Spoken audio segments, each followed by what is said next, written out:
అందరం సమానంగా బతకడం. నువ్వు ఎక్కువ నేను తక్కువ లేదు.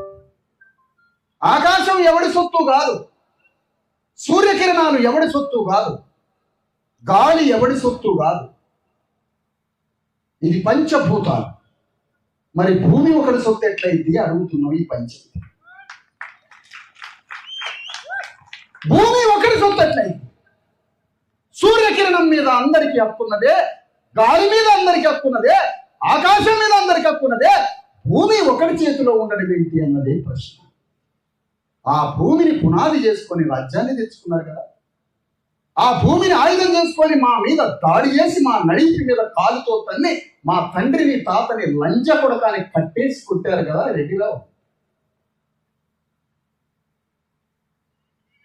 ఈ భూమి ఎవరి దగ్గర ఉందనేదే పంచాయతీ. ఈ రాజ్యం ఎవరి దగ్గర ఉన్నదనేదే పంచాయతీ.